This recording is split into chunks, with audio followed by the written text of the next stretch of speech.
আপনারা দেখছেন যে নির্বাচন কমিশন যে প্রতিটি আসনের যতগুলো কেন্দ্রের ফলাফল আসছে সেগুলি আসলে জানাচ্ছে এবং ঘোষণা করছেন। তবে আমরা এখন পর্যন্ত কিন্তু নির্বাচন কমিশন কোনো আসনের পূর্ণাঙ্গ ফলাফল জানাতে পারেনি। হয়তো অর্ধেক জানিয়েছে, কোনোটার কম সংখ্যক, কোনোটার বেশি সংখ্যক জানিয়েছে এখন পর্যন্ত। তবে তাদের হাতে পাওয়া মাত্রই তারা সেই ফলাফলটি জানিয়ে দিচ্ছে এবং ঘোষণা করছে। কমিশন আশা করছে যে হয়তো আরও ঘণ্টা খানিকের মধ্যেই হয়তো কিছু কিছু আসনের পূর্ণাঙ্গ ফল হাতে তারা পাবে। তবে এভাবে যেহেতু একটু ধীর গতিতে তারা ফলাফল ঘোষণা করার চেষ্টা করছেন, অর্থাৎ তারা আগে থেকেই কিন্তু বলেছিলেন যে স্বচ্ছতা, ভোটের স্বচ্ছতার জন্য যাতে করে কোনো ধরনের অনিয়ম না হয়, কোনো ধরনের কারচুপির অভিযোগ না ওঠে, অথবা অসতর্কতা বশত যাতে করে কেউ কোনো ধরনের ফলাফলের উপর হস্তক্ষেপ না করতে পারে, সব কিছু বিবেচনা করেই তারা মূলত ফলাফলটি ঘোষণা করবেন। সিলভার টিপ কন্ট্যাক্টে তৈরি নিরাপদ ও নান্দনিক ক্লিক সুইচ নির্ভরতা জীবন জুড়ে। যেহেতু একই সাথে জাতীয় সংসদ নির্বাচন আছে গণভোট এবং সাথে যোগ হয়েছে পোস্টাল ব্যালট, অর্থাৎ তিনটি ফলাফল গণনার ক্ষেত্রে কিছুটা বিলম্ব হচ্ছে এবং একই সাথে একত্রিত করতেও কিন্তু সময় নিচ্ছে, যার কারণে নির্বাচন কমিশনের কাছে ফলাফল হাতে পেতে কিছুটা বিলম্ব হচ্ছে।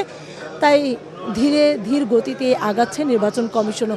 এভাবে যদি আসলে ফলাফল ঘোষণা করতে থাকে নির্বাচন কমিশন, কেন্দ্রের ফলাফলগুলো হয়তো রাত পর হয়ে আগামীকাল দুপুর নাগাদও গড়াতে পারে বলে কমিশন মনে করছে। তবে এর আগে আমরা দেখেছি যে কমিশন বলেছে যে 13 তারিখের দুপুর বা বিকেলের মধ্যে হয়তো ফলাফল চূড়ান্ত যে বেসরকারি ফলাফল সেটি ঘোষণা করতে পারবে। আমরা ইতিমধ্যে অনেকখানি দেখেছি, বিশেষ করে আমাদের সারা দেশের যে সহকর্মীরা আছে বিভিন্ন জায়গা থেকে ইতিমধ্যে পূর্ণাঙ্গ ফলাফল পৌঁছে দিয়েছেন অফিসগুলোতে কিছু কিছু আসনের। এবং এখানে যদি আমরা দেখি ওই ফলাফলগুলোর ভিত্তিতে দেখি, সেক্ষেত্রে কিন্তু ধানের শীষ এগিয়ে আছে এবং তারপরে 11 দলীয় যে জোট, সেই জোট আছে দ্বিতীয় অবস্থানে। আমরা নির্বাচন কমিশন শুরু থেকে বলছিল যে তারা একটি সুষ্ঠু, সুন্দর এবং স্বচ্ছ নির্বাচন উপহার দিতে চায়। এই উদ্যোগে তারা শুরু থেকে কাজ করছিল। বিশেষ করে আমরা যদি একই সাথে বলতে থাকি যে তারা যে সংস্কার কমিশন প্রথম যে গঠন হয়েছিল, সেখানে কিন্তু কিছু নির্বাচন কমিশনের আইনের প্রস্তাব এবং একই সাথে কিভাবে কোন নিয়মগুলো হতে পারে, কোন নিয়মের ভোট হতে পারে, কি থাকতে পারে, সবগুলো প্রস্তাবনা, এরকম প্রায় 127টি প্রস্তাবনা দিয়েছিল নির্বাচন কমিশনে।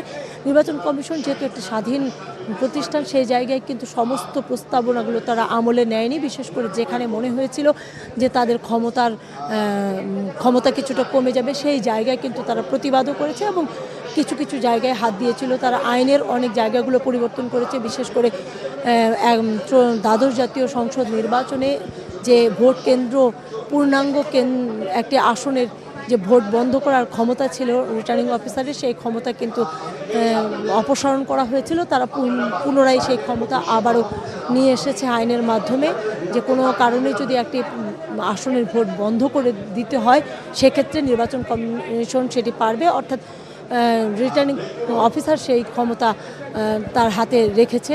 একই সাথে এইরকম নানা বিষয়গুলোতে বিশেষ করে কমিশনের প্রতি যে আস্থা হারিয়েছিল, বিশেষ করে ভোটাররা যে ভোটের প্রতি অনাস্থার সৃষ্টি হয়েছিল এবং কমিশনের প্রতি যে একটা আস্থাহীনতার সৃষ্টি হয়েছিল, সেই জায়গায় কমিশন আস্থা ফেরানোর চেষ্টা করেছে। বিশেষ করে রাজনৈতিক দলগুলোকে একসাথে করার চেষ্টা করেছে। তারা এবার আচরণবিধি প্রতিপালনের ক্ষেত্রে কিন্তু রাজনৈতিক দল এবং প্রতি প্রার্থীর কাছ থেকে অঙ্গীকারনামা নিয়েছিল, যাতে করে তারা আচরণবিধি লঙ্ঘনের ঘটনাটি না ঘটে এবং বাংলাদেশের রাজনীতির যে একটা সাংস্কৃতিক পরিবর্তন, সেই পরিবর্তনের চেষ্টা করেছিল। একই সাথে তারা যে এক আসনের সকল প্রার্থীদের ইস্তেহার ঘোষণার, একই মঞ্চে ইস্তেহার ঘোষণার উদ্যোগ নিয়েছিল নির্বাচন কমিশন, সেটি কিন্তু নির্বাচন কমিশনের তরফ থেকেই করা হয়েছে। বিভিন্ন জায়গায় বিচ্ছিন্ন ঘটনা ঘটেছে সারাদিন ভোট গ্রহণের সময়। সেই সময়টাতে কিন্তু ওই যে এমন কোনো বড় ধরনের ঘটনা ঘটেনি যে ক্ষেত্রে কোনো কেন্দ্র বন্ধ করতে হয়েছে, এই ধরনের কোনো ঘটনা ঘটেনি। অর্থাৎ এখান থেকে বলাই যায় যে কিছুটা হলেও শান্তিপূর্ণ উৎসবমুখর পরিবেশেই ভোট হয়েছে। ভোটাররা যেহেতু এসেছে, ভোটে কমিশন বলছে এই পার্সেন্টেজ হয়তো 70 ছুঁই হয়ে যেতে পারে, এই ধরনের মন্তব্য করছে কমিশন। তো এই ছিল নির্বাচন কমিশনের সবশেষ তথ্য আমার কাছে।